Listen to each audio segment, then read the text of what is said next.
Indian chemistry ചാനലിലേക്ക് എല്ലാ പ്രിയ വിദ്യാർത്ഥികൾക്കും സ്വാഗതം. നമ്മൾ ഇപ്പോൾ സൊല്യൂഷൻസ് എന്ന ചാപ്റ്ററാണ് പഠിച്ചുകൊണ്ടിരിക്കുന്നത് അല്ലേ. അപ്പോൾ അതിലെ ഗ്രോയിങ് ക്രിസ്റ്റൽ എന്ന് പറയുന്ന ഒരു ഭാഗമാണ് ഇനി നമ്മൾ കാണാൻ പോകുന്നത്. ഗ്രോയിങ് ക്രിസ്റ്റൽ എന്താണ്? വളരുന്ന ക്രിസ്റ്റൽസ്, പരലുകൾ. അപ്പോൾ ക്രിസ്റ്റൽ ഏതുമാവാം. പഞ്ചസാരയുടെ കരിയൊരു ക്രിസ്റ്റലാണ്. ഉപ്പ് അല്ലെ, കല്ലുപ്പുകൾ നമ്മൾ മേടിക്കാറുണ്ട്, അത് ക്രിസ്റ്റലാണ്. കോപ്പർ സൾഫേറ്റ്, തുരിശ്, അതും ക്രിസ്റ്റൽ രൂപത്തിൽ നമുക്ക് അവൈലബിൾ ആണ്. അപ്പോൾ ആദ്യം തന്നെ ഇപ്പം നമ്മളുടെ വീട്ടിൽ ഉണ്ടാവുന്നത് എന്താണ്? ഉപ്പാണ് അല്ലേ. അപ്പോൾ നമുക്ക് ഉപ്പ് ഉപയോഗിച്ചുകൊണ്ട് നമുക്ക് ഒരു ഗ്രോയിങ് ക്രിസ്റ്റൽ നിങ്ങൾക്ക് തന്നെ വീട്ടിൽ എങ്ങനെ ഉണ്ടാക്കാം എന്നതാണ് നമ്മൾ ഇന്ന് നോക്കാൻ പോകുന്നത്. അപ്പോൾ ഫസ്റ്റ് തന്നെ നമ്മൾ എന്ത് ചെയ്യണം? ഒരു സാച്ചുറേറ്റഡ് സൊല്യൂഷൻ ഉണ്ടാക്കുക. ആരുടെ? ഉപ്പിൻ്റെ അല്ലേ. അപ്പോൾ എങ്ങനെ സാച്ചുറേറ്റഡ് സൊല്യൂഷൻ ഉണ്ടാക്കാമെന്ന് അറിയാം. 100 മില്ലി അല്ലെങ്കിൽ അത്ര നമുക്ക് ആവശ്യത്തിനനുസരിച്ച് വെള്ളമെടുക്കുന്നു. അതിലേക്ക് ഉപ്പിട്ട് കലക്കി ആ ഉപ്പ് വെള്ളത്തിലേക്ക് അലിയാത്ത അത്രയും ഉപ്പിട്ടിട്ട് നമ്മൾ ഇളക്കുന്നു. അതിനുശേഷം അതിനെ സൂപ്പർ സാച്ചുറേറ്റഡ് സൊല്യൂഷൻ ആക്കുക. എങ്ങനെയാ സൂപ്പർ സാച്ചുറേറ്റഡ് സൊല്യൂഷൻ ആക്കുക? ചൂടാക്കുക അല്ലേ. അപ്പൊ ചൂടാക്കിയിട്ട് അതിനെ സൂപ്പർ സാച്ചുറേറ്റഡ് സൊല്യൂഷൻ ആക്കുക. അപ്പൊ എന്തായിരിക്കും?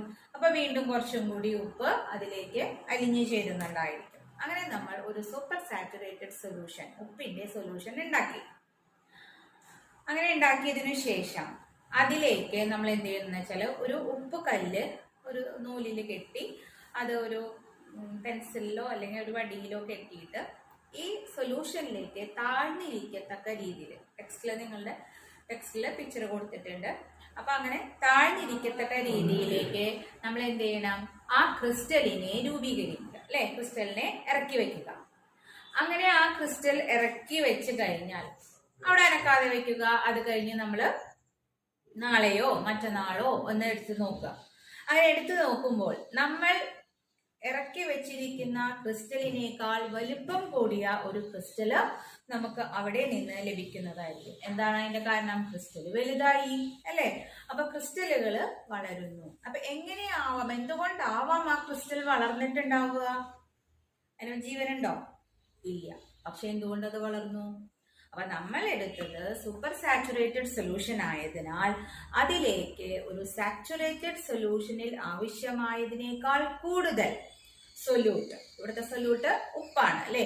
അപ്പൊ ഉപ്പ് അലിഞ്ഞു ചേർന്നിട്ടുണ്ടായിരിക്കും. അപ്പൊ ആ എക്സസ് ആയിട്ടുള്ള ഉപ്പിനെ ഈ ക്രിസ്റ്റലിലേക്ക് പറ്റിപ്പിടിച്ചിട്ടാണ് ആ ക്രിസ്റ്റല് വലുതായത്. അങ്ങനെയാണ് അതൊരു ഗ്രോയിങ് ക്രിസ്റ്റലായിട്ട് മാറിയത്. ഇപ്പൊ ഉപ്പിന്റെ കളർ നമുക്കറിയാം അല്ലെ, വെളുത്തിട്ടാണ്. അപ്പൊ നമുക്ക് അത്ര ഭംഗി ഉണ്ടാവില്ല. അപ്പൊ ഇത്തിരി കളർ ഇട്ട് കഴിഞ്ഞാൽ നമുക്ക് കളറുള്ള ഉപ്പ് നമുക്ക് ഉണ്ടാക്കാനായിട്ട് സാധിക്കും. അപ്പൊ എല്ലാവരും ഒന്ന് ചെയ്തു നോക്കുക. അപ്പൊ ചിലപ്പോൾ നമുക്ക് ഉണ്ടാവും.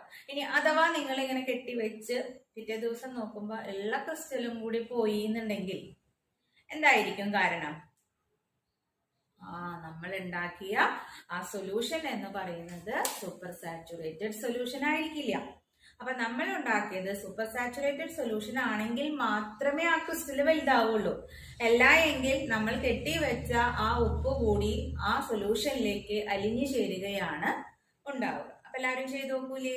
ഓക്കെ, ഇനി നമുക്ക് അടുത്ത സെഷനിലേക്ക് നോക്കാം.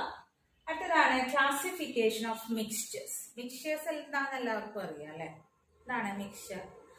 രണ്ടോ അതിൽ കൂടുതലോ കമ്പോണൻസ് കമ്പൈൻ ചെയ്തുണ്ടാകുന്നതിനെയാണ് നമ്മൾ എന്ത് പറയുന്നത്? മിക്സ്ചർ എന്ന് പറയുന്നത്. ആ മിക്സ്ചറിനെ നമ്മൾ ക്ലാസിഫൈ ചെയ്യുന്നു. രണ്ടിനായിട്ടാണ് ക്ലാസിഫൈ ചെയ്യുന്നത്. Homogeneous mixtures and heterogeneous mixtures എന്ന് പറഞ്ഞിട്ടാണ് ക്ലാസിഫൈ ചെയ്യുന്നത്. ഹോമോജനസ് എന്ന് പറഞ്ഞാൽ ഏകാത്മക മിശ്രിതം, ഹെട്രോജനസ് എന്ന് പറഞ്ഞാൽ ഭിന്നാത്മക മിശ്രിതം. ഇനി എന്താണ് ഏകാത്മകം? ഹോമോജനസ്, ഏകാത്മകം എന്ന് പറയുമ്പോൾ തന്നെ ആ പേരിൽ നിന്ന് തന്നെ നമുക്ക് അതിനെ കുറിച്ച് ഒരു ഐഡിയ ഉണ്ടായിരിക്കണം അല്ലേ. എന്താണ്? ഒരേപോലെ അലിഞ്ഞു ചേർന്നിട്ടുള്ള കമ്പോണൻസ് അല്ലെ. എല്ലാ ഭാഗത്തും ഒരുപോലെ ആ കമ്പോണൻസ് ക്ലാസിഫൈ അല്ലെങ്കിൽ എന്താ പറയുക, വിധാനം ചെയ്തിട്ടുണ്ട് എന്നുണ്ടെങ്കിൽ അതിനെയാണ് നമ്മൾ എന്ത് പറയുന്നത്? ഹോമോജനസ് അഥവാ ഏകാത്മക മിശ്രിതങ്ങൾ എന്ന് പറയുന്നത്. എന്താണ് നമുക്ക് നോക്കാം. If the composition of the constituents is the same throughout the mixture, it is called homogeneous mixture. അപ്പൊ ആ മിക്സ്ചറിൽ മുഴുവനുമായിട്ടും അതിന്റെ കോൺസ്റ്റിറ്റ്യൂവൻസ് അഥവാ കമ്പോണൻസ് കറക്റ്റായിട്ട് എന്താ പറയാ കറക്റ്റായിട്ട് ഉണ്ട് എങ്കിൽ അതിനെയാണ് നമ്മൾ ഹോമോജനസ് മിക്സർ അഥവാ ഏകാത്മക മിശ്രിതങ്ങൾ എന്ന് പറയുന്നത്. എക്സാമ്പിൾ ആണ് ഷുഗർ സൊല്യൂഷൻ. പഞ്ചസാര നമ്മൾ കലക്കി കഴിഞ്ഞിട്ടുണ്ടെങ്കിൽ അതിൽ മോൾ ഭാഗത്ത് നിന്ന് എടുത്താലും അടിഭാഗത്ത് നന്നായി കലങ്ങി കഴിഞ്ഞാൽ ഏത് ഭാഗത്ത് നിന്ന് എടുത്താലും അതിലെന്തുണ്ടായിരിക്കും? മധുരം ഉണ്ടായിരിക്കും അല്ലേ?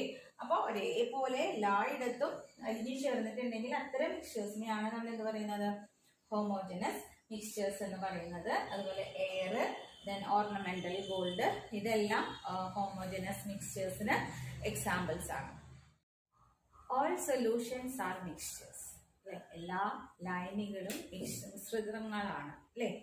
അപ്പോൾ ഹോമോജനസ് മിക്സ്ചറിൽ നമ്മൾ കണ്ടു അവയെ ഒരേപോലെയാണ് എല്ലായിടത്തും ഡിസ്ട്രിബ്യൂട്ട് ചെയ്തിരിക്കണേന്ന് നമ്മൾ കണ്ടു അല്ലേ? അപ്പൊ അതിലുള്ള കമ്പോണൻസിനെ നമ്മൾക്ക് നമ്മളുടെ നേക്കഡ് ഐ കൊണ്ട് നഗ്നനേത്രങ്ങൾ കൊണ്ട് കാണാനായിട്ട് സാധിക്കില്ല. ഇനി അടുത്ത ടൈപ്പാണ് ഹെട്രോജനസ് മിക്സ്ചേഴ്സ് അഥവാ ഭിന്നാത്മക മിശ്രിതം. ഭിന്നങ്ങളാണ് പേരിലുണ്ട് അല്ലെ? ഭിന്നാത്മക മിശ്രിതങ്ങളാണ്. അവിടെ എങ്ങനെയാണ്?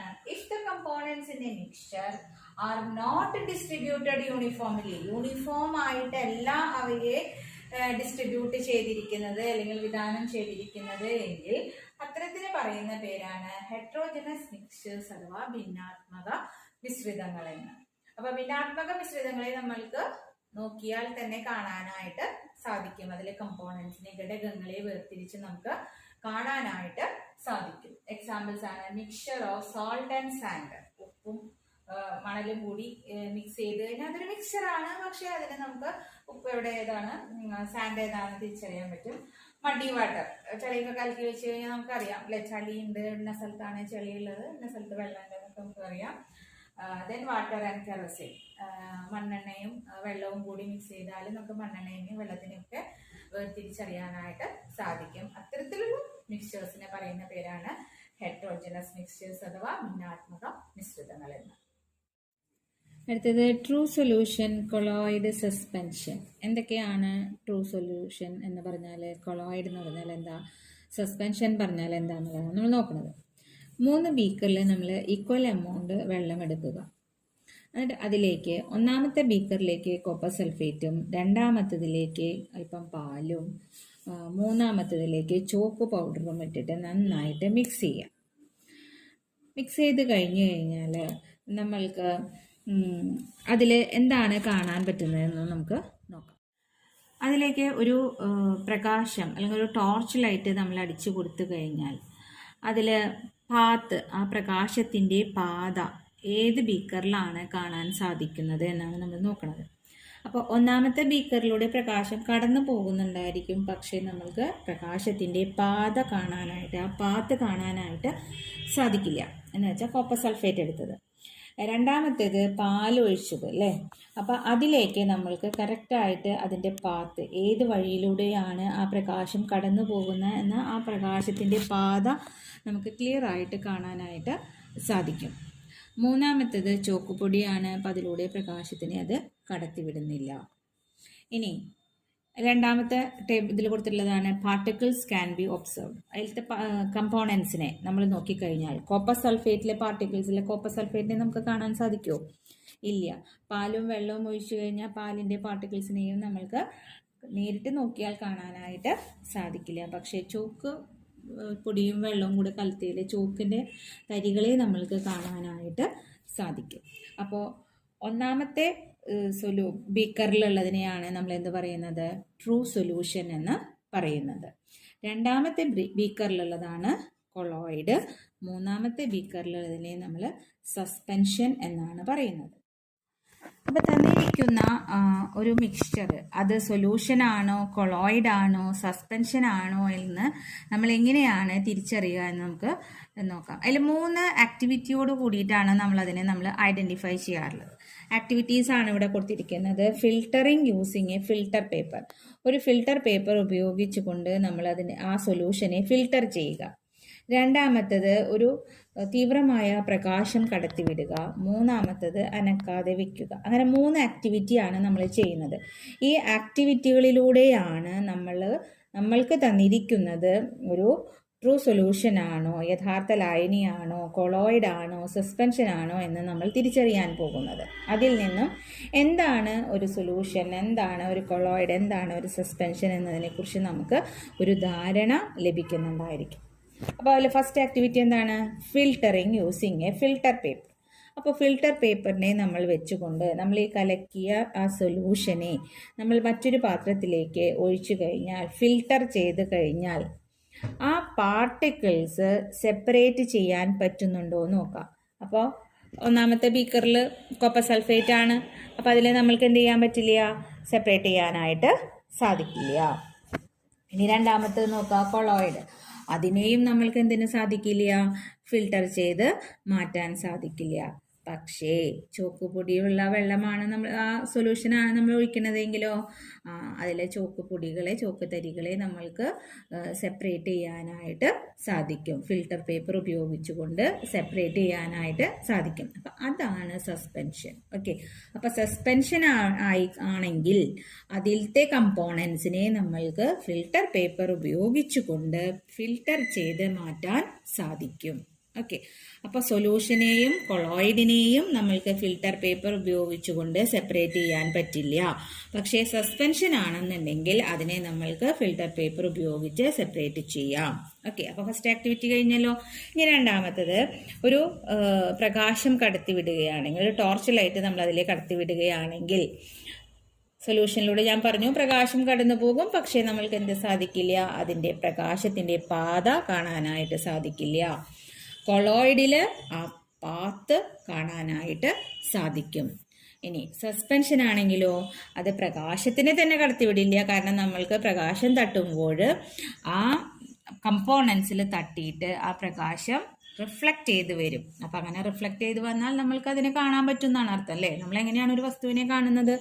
ഒരു പ്രകാശം മറ്റൊരു വസ്തുവിൽ തട്ടിയിട്ട് തിരിച്ച് റിഫ്ലക്റ്റ് ചെയ്യുമ്പോഴാണ് ആ വസ്തുവിനെ നമ്മൾ കാണുന്നത്, അല്ലേ? അപ്പോൾ ആ സസ്പെൻഷനിലുള്ള ആ പാർട്ടിക്കിൾസിലേക്ക് പ്രകാശം തട്ടുമ്പോൾ ആ ലൈറ്റ് എന്ത് ചെയ്യുന്നു? തിരിച്ച് റിഫ്ലക്റ്റ് ചെയ്ത് നമ്മളിലേക്ക് എത്തുന്നു. അപ്പോൾ നമ്മൾക്കതിനെ കാണാൻ സാധിക്കും, പക്ഷെ പ്രകാശത്തിന് ആ മിക്സ്ചർ കടത്തിവിടുന്നില്ല. ഓക്കെ, അപ്പോൾ അതാണ് എന്താണ് സസ്പെൻഷൻ എന്ന് പറയുന്നത്. ഇനി മൂന്നാമത്തെ ആക്ടിവിറ്റി എന്ന് പറയുന്നത് കീപ്പ് ഇറ്റ് അൺഡിസ്റ്റർബ്ഡ് എന്ന് വെച്ചാൽ അതിനെ അനക്കാതെ വെക്കുക. അനക്കാതെ വെച്ച് കഴിഞ്ഞാൽ കോപ്പർ സൾഫേറ്റ് സൊല്യൂഷനെ എത്ര നേരം അനക്കാതെ വെച്ച് കഴിഞ്ഞാലും അതിലൊന്നും അടിയാനായിട്ട് പോകുന്നില്ല. അതേപോലെ കൊളോയിഡിനെ നമ്മൾ എത്ര നേരം വെച്ച് കഴിഞ്ഞാലും പാലും വെള്ളം കൂടെ കലത്തി വെച്ചാൽ പാല് വേറെ വെള്ളം വേറെ ആവുമോ? ഇല്ല. അപ്പം അതിനെയും നമുക്ക് സെറ്റിൽ ചെയ്യാനായിട്ട് സാധിക്കില്ല. പക്ഷേ ചോക്കുപൊടി കലക്കിയ വെള്ളമാണ് നമ്മൾ വെക്കുന്നതെങ്കിലോ, അപ്പോൾ ചോക്കുപൊടി കലർത്തിയ ആ സൊല്യൂഷനിൽ ആ ലൈനീനെ നമുക്ക് എന്ത് ചെയ്യാം? കുറച്ച് നേരം അനങ്ങാതെ വെച്ച് കഴിഞ്ഞാൽ അതിൽ ചോക്കുപൊടി താഴെയും വെള്ളം മുകളിലുമായിട്ട് നമുക്ക് കാണാനായിട്ട് സാധിക്കും. അപ്പോൾ ഈ ഒരു വ്യത്യാസം ഉണ്ടാവാനുള്ള കാരണം എന്താണെന്ന് വെച്ചാൽ അവയുടെ ആ പാർട്ടിക്കിൾസിൻ്റെ കമ്പോണൻസിൻ്റെ സൈസിലുള്ള ഡിഫറൻസ് ആണ് ഇങ്ങനൊരു ചേഞ്ചസ് ഉണ്ടാവാനായിട്ട് കാരണം. ആ കമ്പോണൻസിൻ്റെ സൈസ് മാറുന്നതിനനുസരിച്ച് ആ ഒരു മിക്സ്ചർ എന്ന് പറയുന്നത് സൊല്യൂഷനോ കൊളോയിഡോ സസ്പെൻഷനോ ഒക്കെ ആയിട്ട് മാറുന്നു. അടുത്തത് സൊല്യൂഷൻസ്. എന്താണ് സൊല്യൂഷൻ എന്ന് നമ്മൾ നോക്കാം.